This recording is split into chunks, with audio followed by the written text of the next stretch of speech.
IPS மாநாட்டில் வந்து Varun IPS வந்து இதை சொல்லியிருக்காரு. நாம் தமிழர் இயக்கம் வந்து ஒரு பிரிவினைவாத இயக்கம், அதை வந்து கண்காணிக்கணும் அப்படின்னு சொல்லிட்டு ஐபிஎஸ் அதிகாரிகள் மத்தியில் சொல்லியிருக்காரு. இது எப்படி பாருங்க? அவர் ரொம்ப நாளாக கண்காணிச்சுட்டு தானே இருக்காரு. இது புதுசாக கண்காணிக்கிறாங்களா எங்களா? அது ஒரு உள்துறை அமைச்சகம் நடத்தப்பட்ட அந்த நிகழ்வுல முக்கியமாக சொல்றது வந்து சொல்லியிருக்காங்க. அவர் இங்கே தனிப்பட்ட முறையில் பார்க்கறது, அந்த கருத்து மோதல் இருக்கிறது. எல்லா அதிகாரிகள் மத்தியில் ஒரு கருத்தாக்கத்தை கொண்டு போகும்போது அது வந்து எப்படி புரிஞ்சுக்கிறதுன்னு நீங்கள் சொல்லுங்கள்.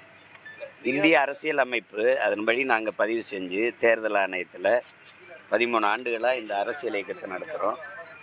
ஒரு மக்கள் இயக்கம், மக்களோடு சந்தித்து தேர்தலில் நின்று அவங்களே சின்னம் கொடுத்துருக்காங்க, நின்றுருக்கோம்.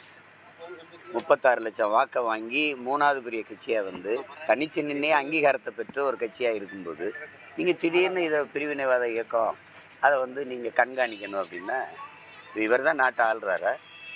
ஏற்கனவே என்னை ரைடு விட்டு போன பார்த்தாங்கல்ல, அவங்களுக்கு தெரியாதா நாங்கள் பிரிவினைவாத இயக்கமா இல்லையான்னு? எதை வச்சு பிரிவினைங்கிறாரு? ஒரு அடிப்படை தகுதியே எல்லாமே நீ எல்லாம் இப்படி ஐபிஎஸ் என்ன?